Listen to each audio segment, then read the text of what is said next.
Most of us here today had family members who did not return from Auschwitz-Birkenau, Majdanek, Mauthausen, Treblinka, Theresienstadt, to name a few. I personally had 15 members of my mum's family who perished in Auschwitz and Majdanek. May their memory be a blessing. Our theme is the power of one. We're delighted to be partnering with the Embassy of Sweden. Un merci tout spécial à Ambassadeur Burgstaller ainsi que à votre personnel pour votre coopération. Please, if anyone requires any assistance, we have St. John's ambulance staff here on hand, as well as our therapy dog, Gemma. J'espère que vous allez apprécier les présentations qui vont suivre. Merci. Thank you.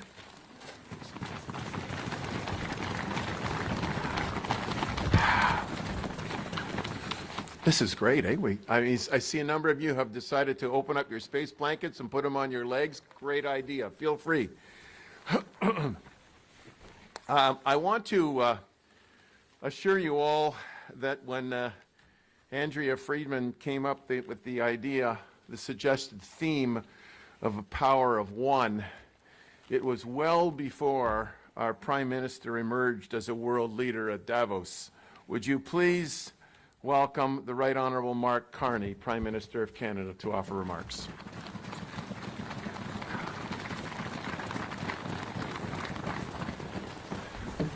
Thank you. Thank you very much, Lawrence. Thank you, Annette.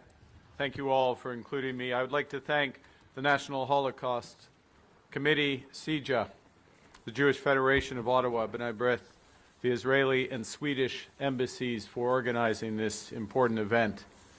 And to Tibor, Judy, Joe, Ruth, Judy Bosloy, who's here on behalf of her mother, Vera, John Diener on behalf of his father, Nathan, Lawrence, you here on behalf of your father, Annette, on behalf of your family. Thank you from all Canadians for your presence and for your witness. You have lived through the most horrific chapter of human history. Yet, again and again, you have chosen to bring those darkest memories to light, so that what happened will not fade into silence, so that what happened will never happen again. That is the power of one. One life, one voice, one choice to bear witness.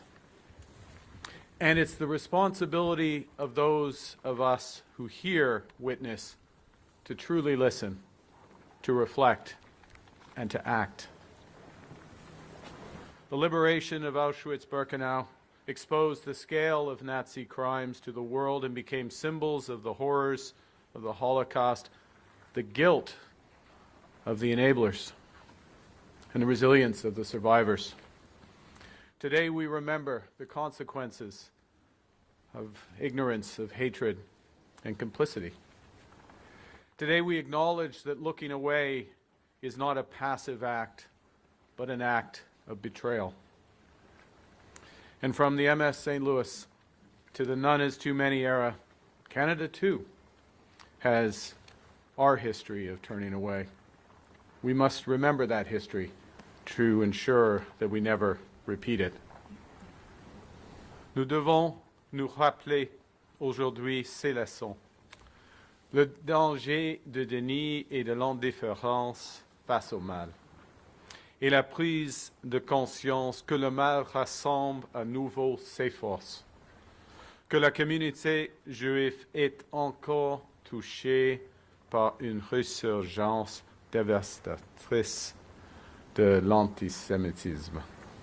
Au Canada, des synagogues et des écoles ont été attaquées et certains ont tenté de minimiser ou de nier l'horreur de 7 octobre et voire de l'Holocauste même.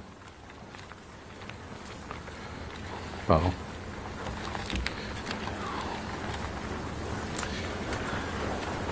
Bien que le monde et à nouveau été témoin de la force et de la résilience impressionnante du peuple juif. Il est de notre devoir de rebâtir un pays où le peuple juif peut vivre en toute sécurité, ouvertement et librement.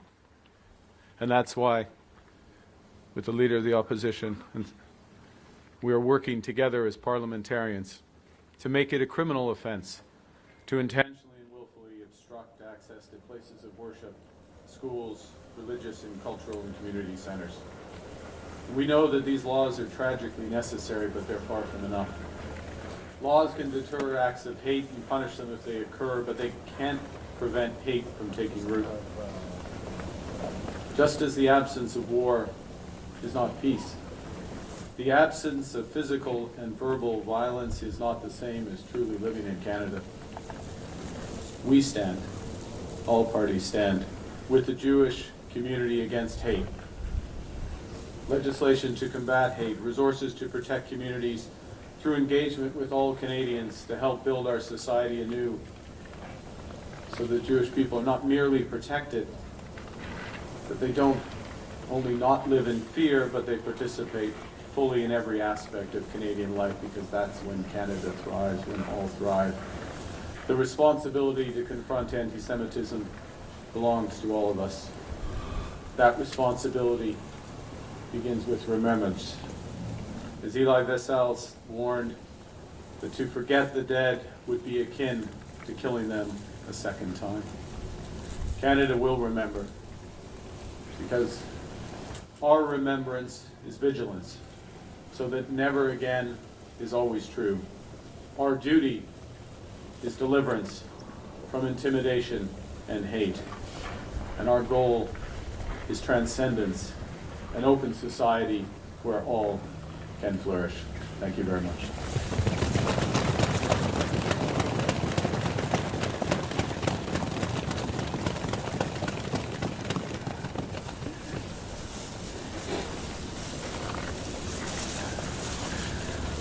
I want to invite this is always the challenging part of the ceremony. I invite the Holocaust survivors to light candles in memory of those who came before us.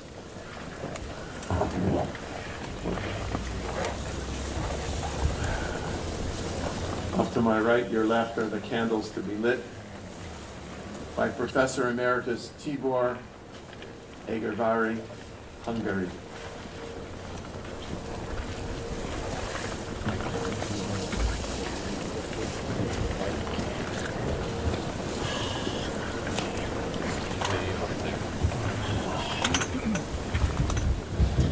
The electric candles this time.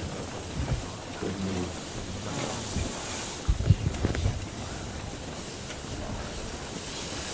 John Diener, son of Holocaust survivor Nathan Diener, in Ukraine.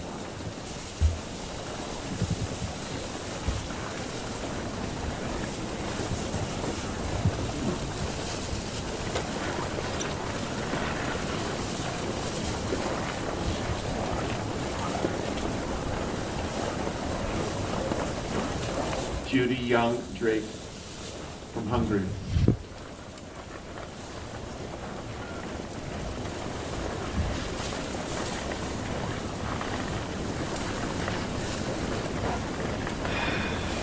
Joe Gottdenker, Poland.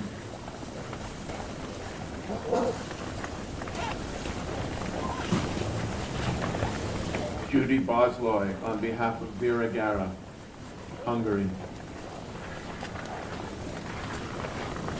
And Ruth Katz, Zorla, on behalf of Ruth Katz, Germany.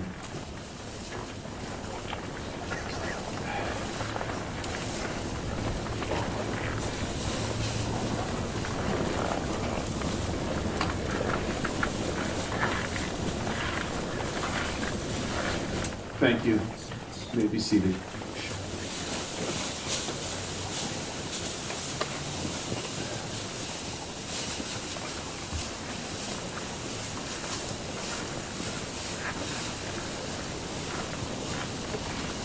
This is far from his first rodeo. He's been a regular attendant here at this ceremony for the last several years. Would you please welcome the Honourable Leader of the Opposition, Pierre Poilievre.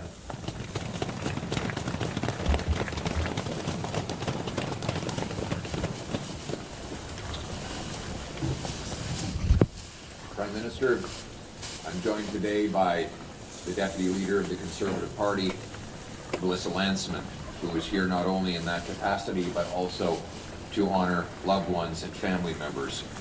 Shalom, everyone. Over 80 years ago, Allied forces liberated the victims of the Holocaust at the largest and most lethal of all camps, Auschwitz-Birkenau.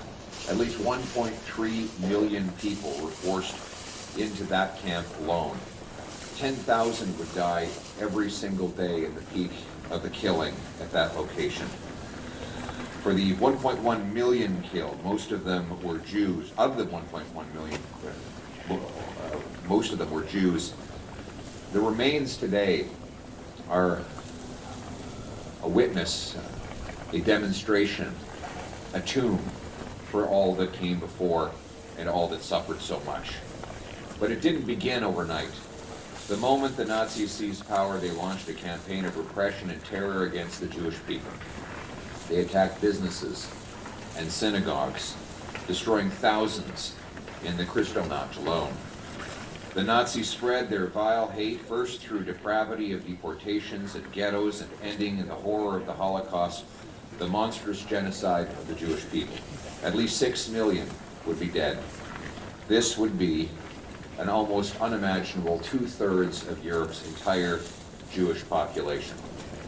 Today, we remember the millions of innocent lives stolen by the ugly Nazi ideology, and we honor the survivors who endured unimaginable starvation, torture, and loss. As time passes, fewer survivors remain among us to share their stories. So, we must ensure that we tell their stories for them.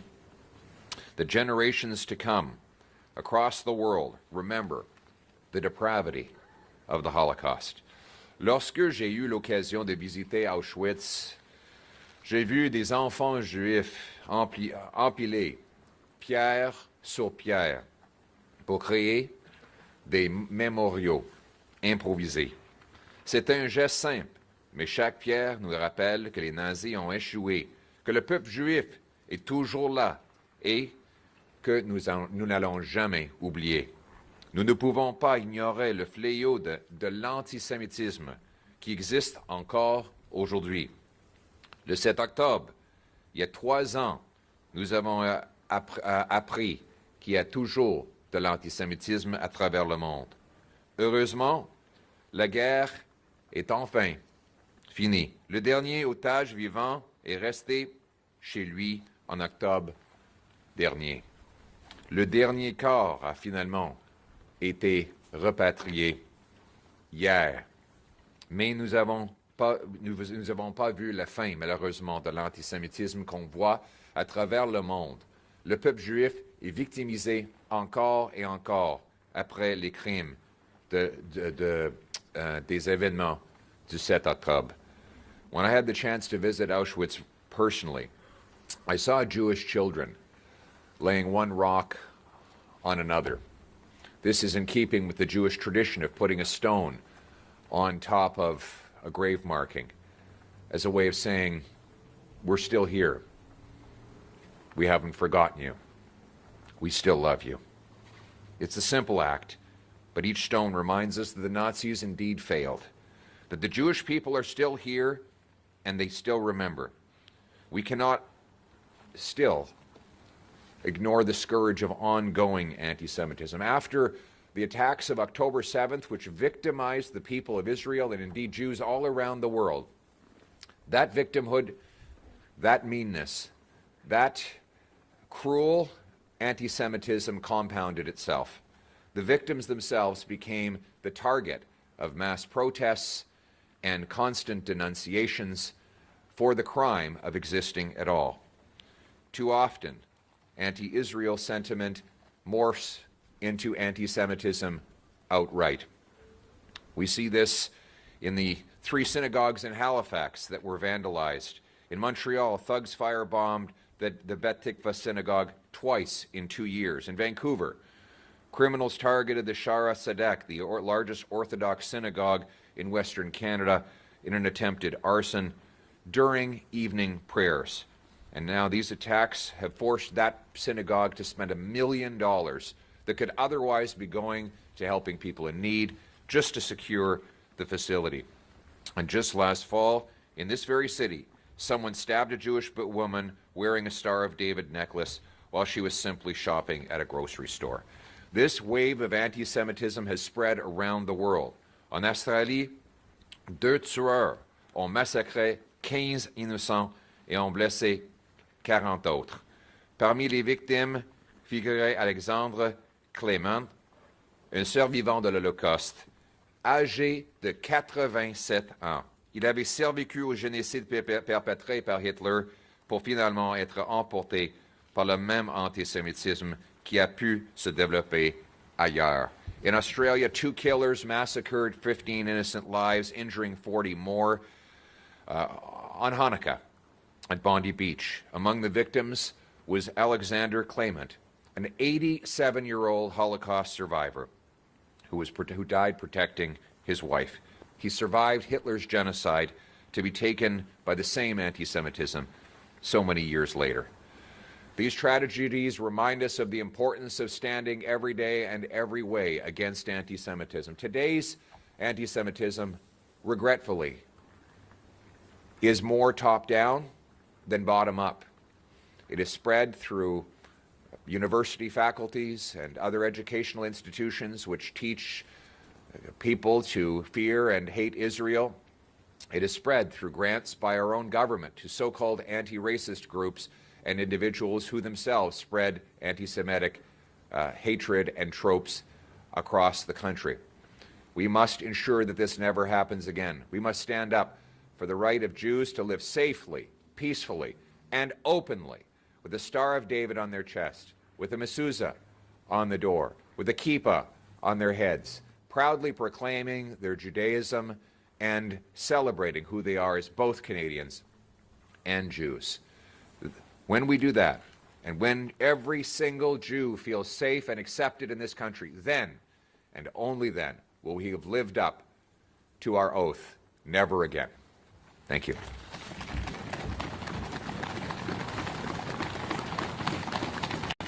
Thank you very much. Merci beaucoup. Pierre mentioned the importance of the placing of stones, and we'll be asking you, everyone, when you leave, to do just that, to place a stone in memory and to symbolize that you have visited those who perished in the Holocaust here today. It's now my pleasure to call upon His Excellency Ambassador Ido Moed, the Israeli ambassador, to offer remarks. Ido?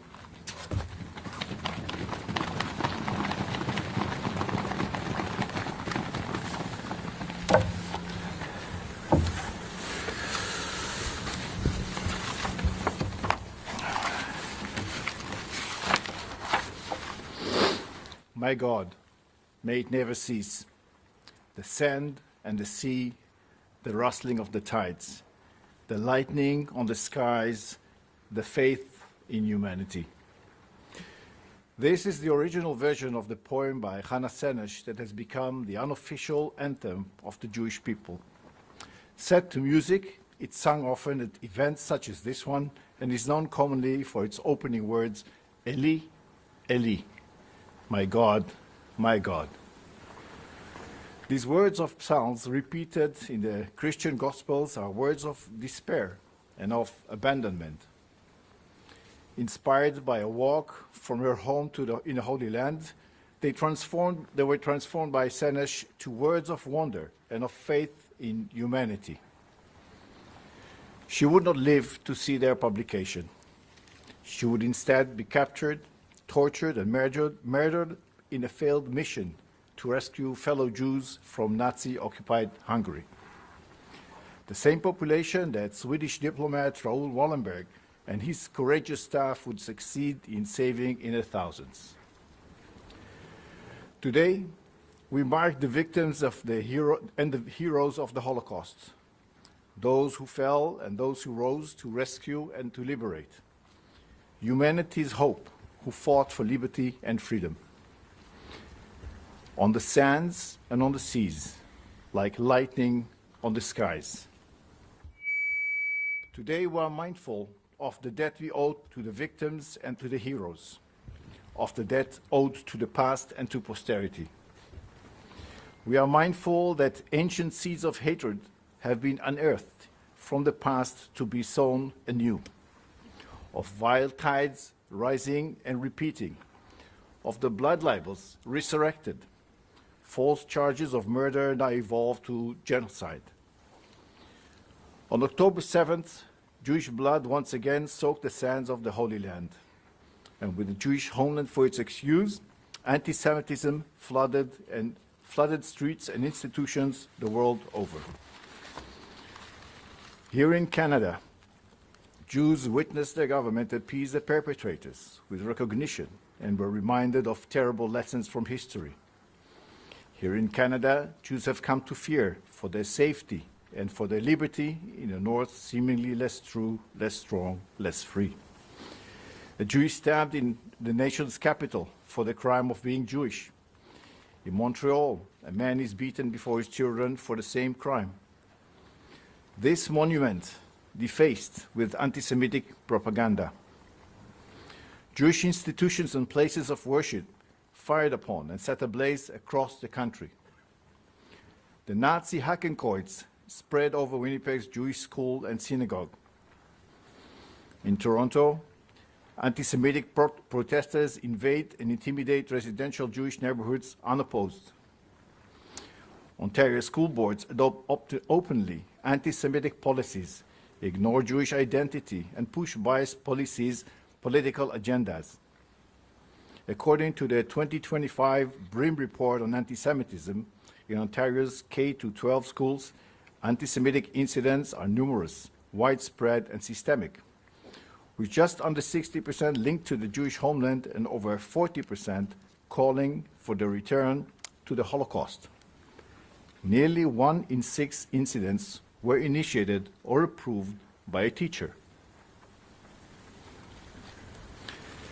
Eli, Eli, my God, have we been forsaken? But rather than despair, we are today reminded the Jewish people are restored to our ancestral home. And around us, here today, we see the ingredients of Seneca's faith in humanity. We see the potential, once again, for a coalition of like-minded nations dedicated to education in the face of intolerance, to liberty and freedom in the face of hatred and terror. Together, like Hannah Senesh, transforming despair to wonder and to faith.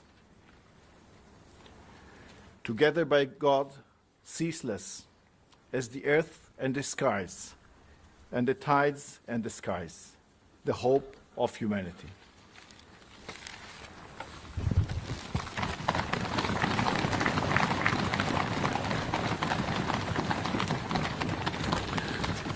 Toda rabah, Yadol Moed, Ambassador. To my right is something that has been created by a sculptor who is here today. Il est ici aujourd'hui. Il s'appelle Sylvain Séguin. And for those of you who would like to know the story of hope, the name of the sculpture, Espoir, le nom c'est Espoir. Vous pouvez le voir après la cérémonie. You can see the story of hope by Sylvain Séguin at the end of this event. I'd like to welcome Her Excellency Ambassador Signe Bergstaller from the Embassy of Sweden, who's partnered with us in this event. Please come forward.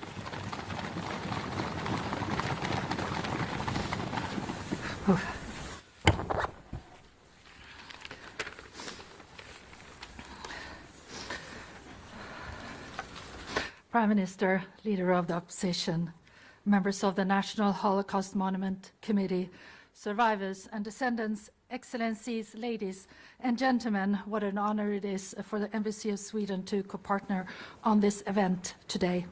We gather today at the National Holocaust Monument to honor the memory of the 6 million Jews murdered during the Holocaust and the millions of other victims of Nazi persecution. We gather to remember and to reflect on the responsibility that remembrance places on us. Remembrance is inseparable from action. 26 years ago, the Swedish Prime Minister at that time, Göran Persson, took an initiative grounded in this responsibility. On 27th January in the year 2000, Sweden convened the Stockholm International Forum on the Holocaust, bringing together heads of state and government, scholars, educators, and Holocaust survivors. The purpose was clear: to strengthen international cooperation on Holocaust education, remembrance, and research, and to reaffirm a common commitment to truth and historical responsibility. The outcome of that forum was the Stockholm Declaration, which later became the foundation of the International Holocaust Remembrance Alliance, IHRA. Thank you. The Stockholm Declaration states that the Holocaust fundamentally changed the foundations of civilization and that its universal lessons must be preserved for future generations. It stresses the shared commitment to commemorate the victims of the Holocaust and to honor those who stood against it. Importantly, the declaration was never intended as a conclusion. It is not a document of the past, but a living commitment, a compass that guides us at a time when anti-Semitism is once again on the rise, manifesting itself in new as well as familiar forms, at a time when digital technologies amplify disinformation and historical distortion, and at a time when the need to defend the truth is more important than ever before. These developments underlined the continued relevance of the IHRA's work and the enduring responsibility of its member countries to translate memory to responsibility and responsibility to action. For Sweden, this responsibility is closely connected to the legacy of Raoul Wallenberg, a Swedish diplomat whose courage and moral clarity saved tens of thousands of Hungarian Jews during the Holocaust. And Wallenberg's actions remind us that individual responsibility and action matters, especially in the darkest of times, the power of one. The legacy of Raoul Wallenberg also binds Sweden and Canada together by naming his Canada's first ever honorary citizen. This country confirmed a shared commitment to the values he embodied: human dignity, civil courage, and the defense of those who are persecuted. The legacy is not only remembered, it is carried forward in different ways. One way is through the Young Courage Award established by the Raoul Wallenberg Academy that recognizes young people who demonstrate moral courage in our time, young people who stand up against anti-Semitism, racism, and discrimination, and who defend human dignity through their actions in their local community. And Canada is one of 11 countries who are participating in this international award program, and the annual nomination process is currently ongoing. This award and similar initiatives send an important message to the young generation that remembering the Holocaust is not solely about the past. It is about safeguarding democratic values, human dignity, and respect for human rights today and tomorrow. So on this Holocaust Remembrance Day, we reaffirm our commitment to uphold truth and take our responsibility. We remember the victims, we honor the survivors, and we renew our resolve to ensure that the lessons of the Holocaust are neither forgotten nor distorted. Thank you.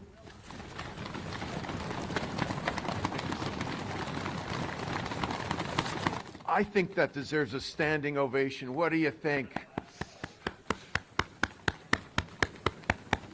Feel free to stomp and clap.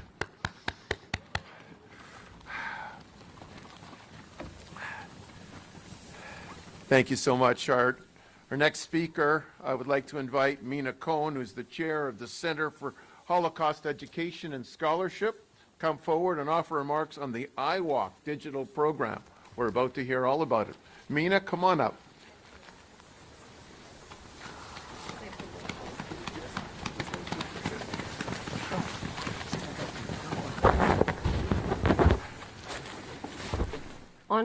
Honorable guests, as a daughter of two Holocaust survivors and the chair of CHES, the Center for Holocaust Education and Scholarship, I thank you for standing here together in remembrance and in hope. CHES' primary mission is Holocaust education. All our programs aims not only at teaching and preserving the memory of the Holocaust, but also to combat anti-Semitism and racism. Our mission, our most recent initiative that advances this goal is the National Holocaust Monument iWalk app, a unique interactive educational tool developed by CHES in partnership with Liberation 75 and the USC Shoah Foundation, and funded by the Government of Canada, the Canadian Race Relations Foundation, and MSPIC. The monument, designed by a world-renowned team, is beautiful and haunting. But it had struggled to attract visitors, and those who did visit left without fully understanding the meaning behind what they saw. The iWalk app was developed to enhance the experience of visitors to the monument. It offers an interactive bilingual guided tour designed to deepen the understanding of the Holocaust and combat anti-Semitism. It focuses on the monument's existing images. One of them you're facing right now, and when you look at it, ask yourself, do you understand the meaning behind it? The monument was designed by a team that wanted to impart knowledge. The monument design is focused on these 6 images, its symbolism, as well as it augments the overall experience of the history of the Holocaust and the voices and testimonies of 17 Holocaust survivors who made Canada their home.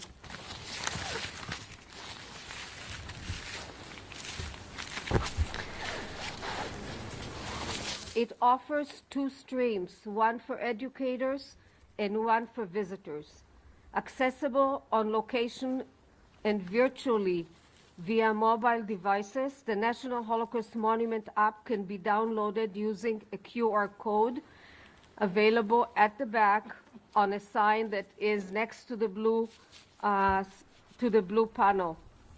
The monument, built as a place of reflection and warning, has not been immune to the very hatred it seeks to confront. Last June, as we prepared to launch the iWalk app, the monument was defaced, reminding us the urgent and unfinished work that we still have.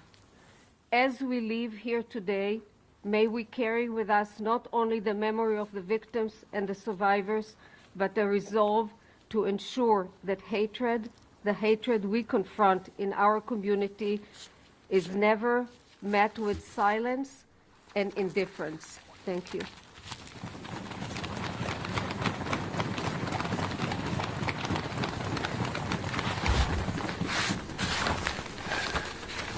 Never had to deal with a snow-covered podium before, but this is great. Mina, thank you so much. I want to mention that given the weather, I think the rabbi and Rabbi Sher and Joel Diener had this idea about asking people to bring warm clothing for those in need. And we want to thank all of you who brought the clothing, mitts and hats and socks, and in particular Eddie Bauer, Bayshore, who donated 10 boxes of warm clothing to the backpacks for the homeless. Hear, hear. Our next speaker is the CEO of the Center for Israel and Jewish Affairs. Please welcome Noah Shack.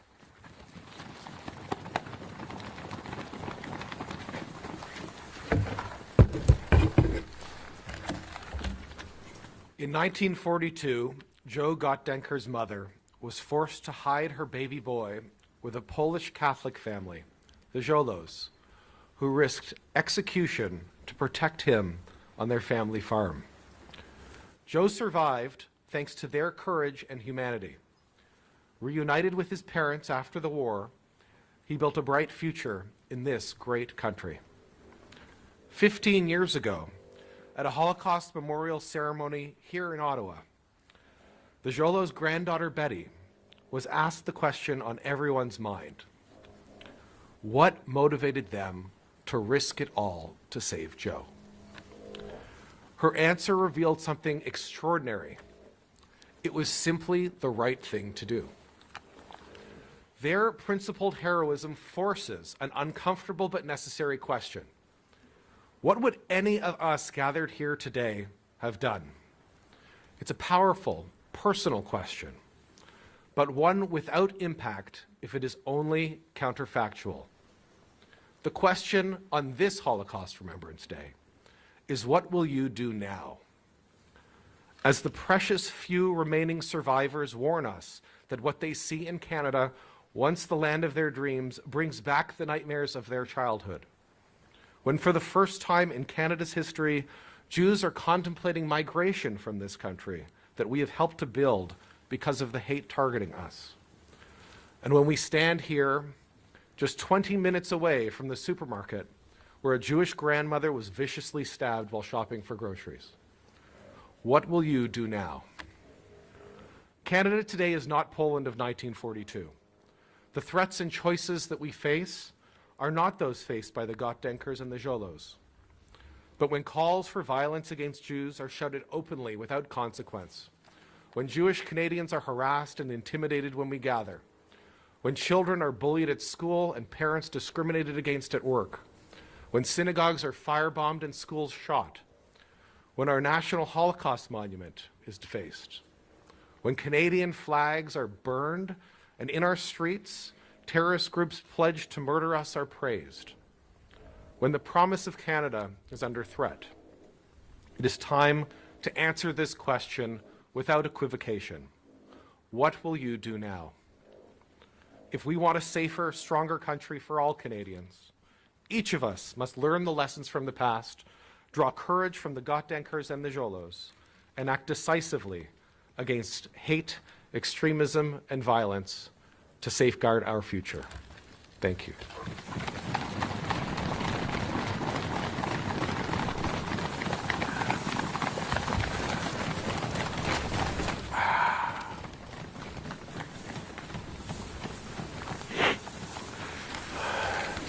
I'd like to invite Adam Silver, President and CEO of the Jewish Federation of Ottawa, to come forward and offer remarks. Adam?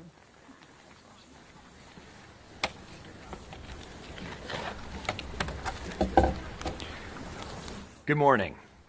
Jewish Federation of Ottawa is committed to preserving the memories and lessons of the Holocaust, to honoring its survivors and heroes, and to working with our partners and allies in building a caring, empathetic, and more accepting world.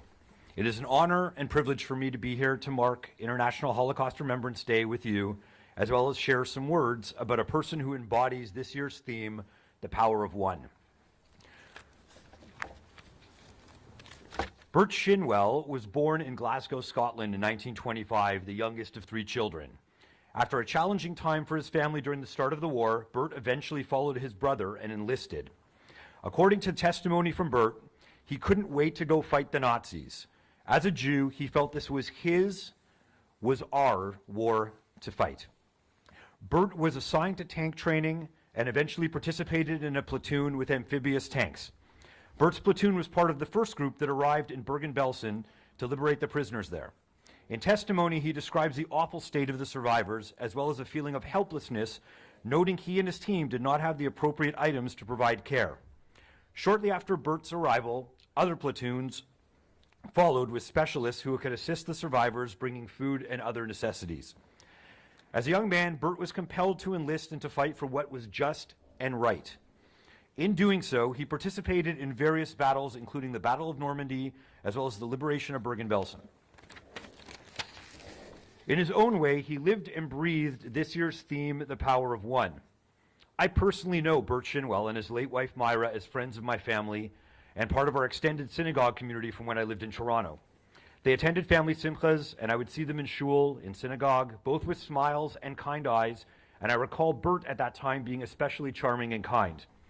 Into his 80s, Bert volunteered as a transportation chaperone with Circle of Care, a social service agency for seniors in Toronto, escorting Holocaust survivors and other seniors to appointments and events, bringing the same warmth and charm. At that time, I was the executive director of the Battelle Center and would see Bert from time to time with some of our members, all of whom were very glad to be in Bert's care. Now 100 years old, Bert continues to be a wonderful dugma, an example for others, continuing to demonstrate kindness and care. I'm sure his local Ottawa family, the Schachters, are incredibly proud of him and his story as a person and a hero. The world can use more Bert Shinwells, and I believe Bert's actually watching online, so hello, Bert. As we continue to mark today as a reminder, a commemoration, and an inspiration for us to work toward a world without anti-Semitism and hate, we remember the millions murdered in the Holocaust, we honor the strength and resilience of our survivors, and like Bert Shinwell, we commit to find our own power of one, to be the heroes and champions our world so desperately needs. May the memories of those murdered be for a blessing, and may we all find our own voices and ways to make a positive impact. Thank you.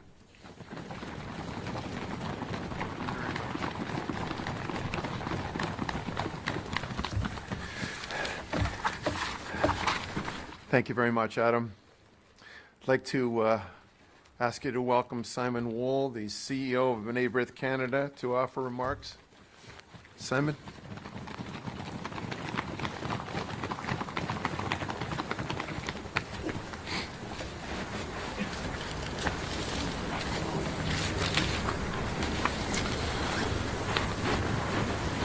We gather here today not only to remember the Holocaust, but also to confront a question it still places before every generation.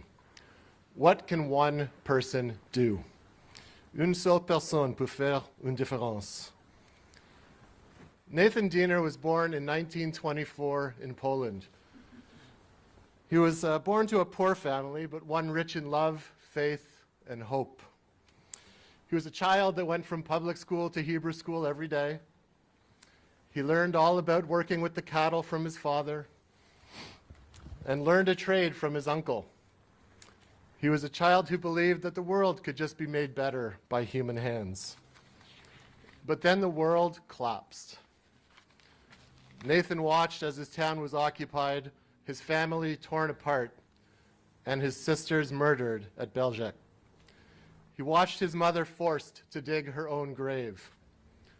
And later, he himself was forced to sort through the clothing of the murdered and recognized the clothing of his own mother. And yet somehow, this is where the power of one begins. When a labor camp fence was cut open, it was Nathan who encouraged his father to escape. When the war ended, he was told to return east, and one woman, a neighbor, told him it was still too dangerous and not to go. And that in turn saved his life. The single act of one person's courage changed everything. Un seul acte de courage a tout changé. Nathan rebuilt. He chose life. He came to Canada. And today we confront dangers in Canada. that not only demand clarity, but caution. In recent years, we've witnessed hatred that we never imagined would return to our streets, to our communities, to our schools, to our public spaces.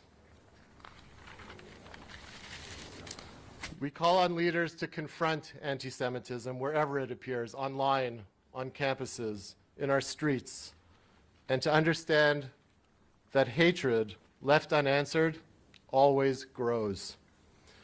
So let us remember the power of one child who took decisive action, the power of one neighbor who helped a friend, the power of one Holocaust survivor who rebuilt. Soyons unis.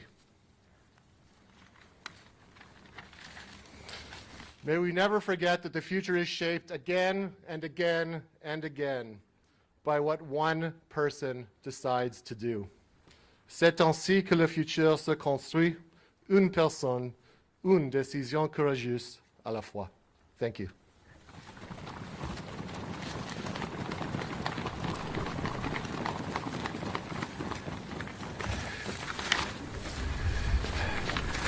Thank you very much, Simon. I'm going to go a little off script here.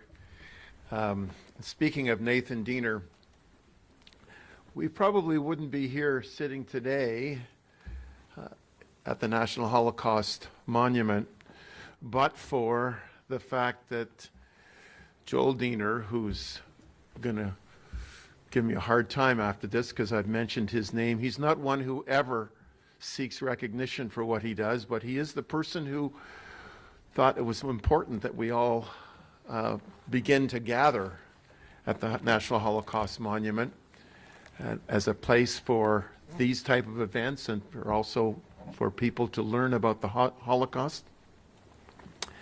And Joel is a co-chair of the National Holocaust Committee, and he's also the guy who organizes all of the volunteers who put out the chairs and put away the chairs, and we're going to gather up all of the space blankets and do all the other things that enable this event to happen. So if you would please recognize Joel Diener and the volunteers that help make this event happen. Thank you so much. I'd like to welcome Jack Jedwab, President of the Association for Canadian Studies in Metropolis, Canada, to offer remarks on Holocaust distortion.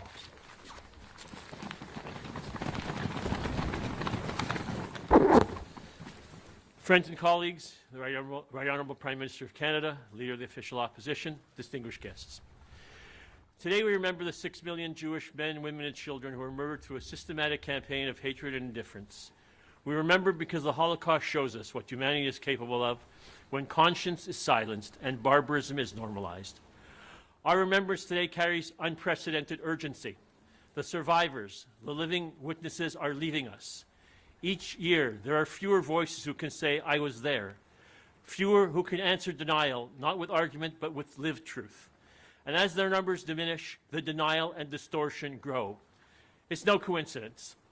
Survivors spent their lives carrying unbearable memories, so future generations would not carry ignorance. They testified.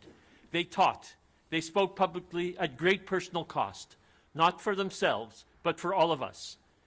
Today, we must fight to ensure that memory does not evolve into abstraction, distortion, or denial once they are no longer here to confront the lies. A soon-to-be-released national survey reveals that 4 in 10 Canadian university students believe it is not anti-Semitic to say that the Holocaust is a myth or that it has been exaggerated. That statistic should unsettle us deeply. It tells us that remembrance is not keeping pace with forgetting and that the truth is being challenged by distortion. C'est pourquoi la commémoration de l'Holocauste ne peut être disassociée de la lutte continue contre l'antisémitisme et le racisme. La haine commence par des mots, par des stéréotypes, par l'érosion de l'empathie et de la vérité. L'antisémitisme prospère lorsqu'il est banalisé, excusé ou ignoré. For me, this day is also deeply personal. My mother was a survivor of Auschwitz. Last year at this time, I was on the grounds of the death camp in memory for my mom.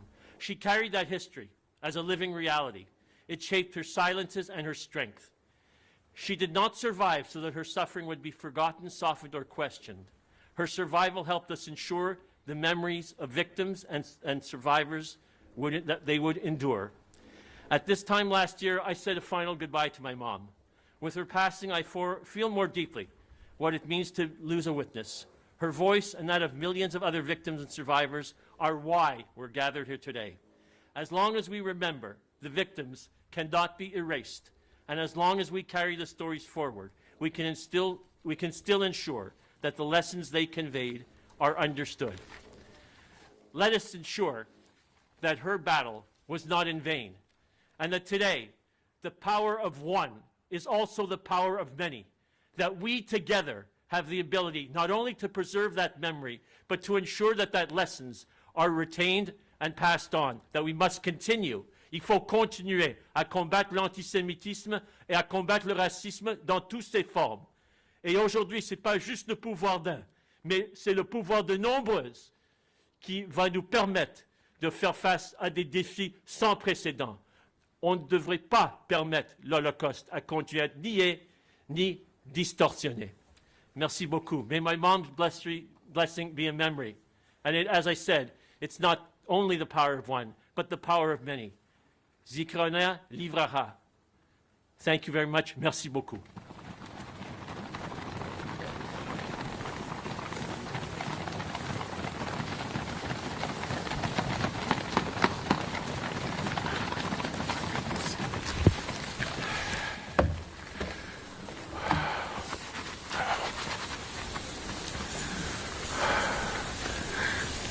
Well, we've actually gotten through all the speeches. And now we move to the prayers. Rabbi, you then share? There you are, right in front. How could I miss you? Thank you.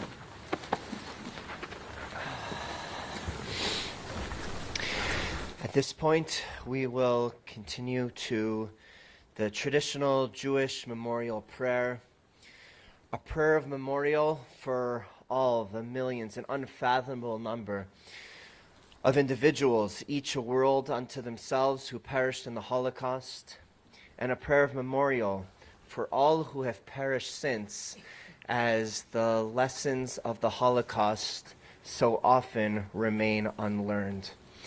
And we recite this prayer not just as a prayer of memorial, but as a call that demands our attention, a call to reflect on the power of one, and with the power of lessons learned, each as an individual bring light into this world, a light that as a collective light will begin to dispel the darkness that we are experiencing, so that the memorial prayer that we are about to recite together becomes a prayer of memorial for events of the past and no longer tragically relevant as it seems to be to the present moment.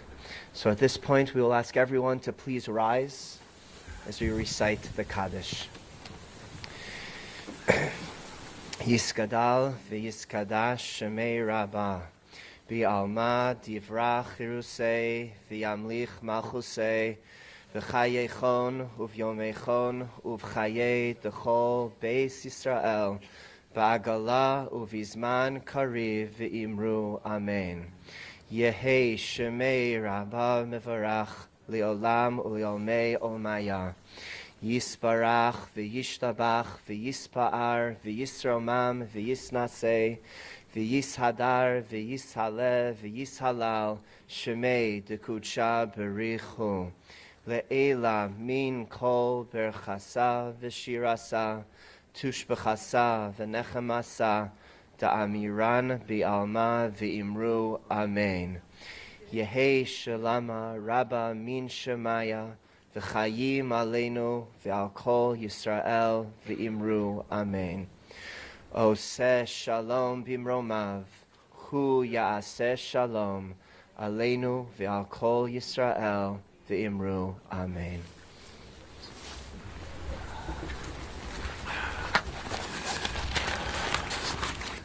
Thank you, Rabbi. call on Cantor Green to come forward. There you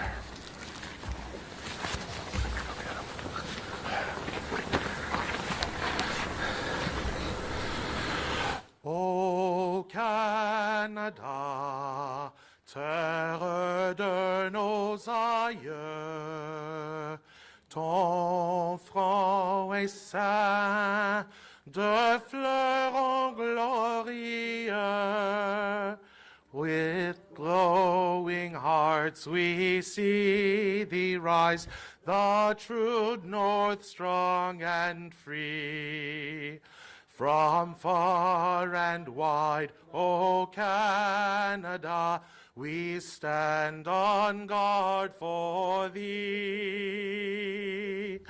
God keep our land glorious and free. O Canada, we stand on guard for thee.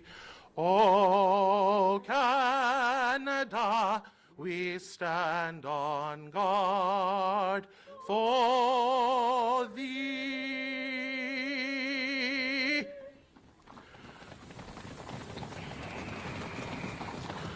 Kolod balev of penima, nefesh Yehudi homia, ulfate mizrach kadima, ayin letzion Sophia. Od lavda tikvatenu, hatikva bat shnot alpayim, liotam chofshi be'atzenu, Eretz Zion v'Yerushalayim, liotam chofshi be'atzenu, Eretz Zion v'Yerushalayim.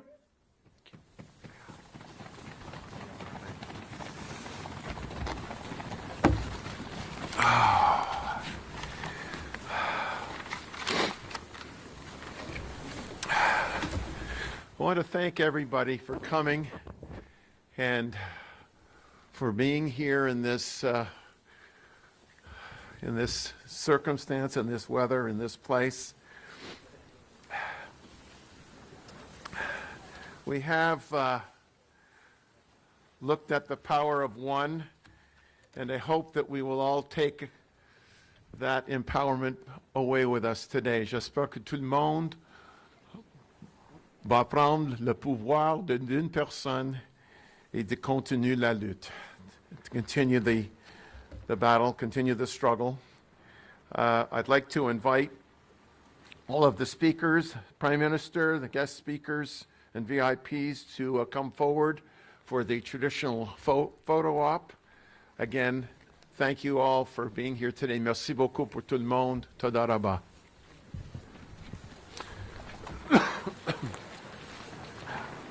It's not bad. It's not bad.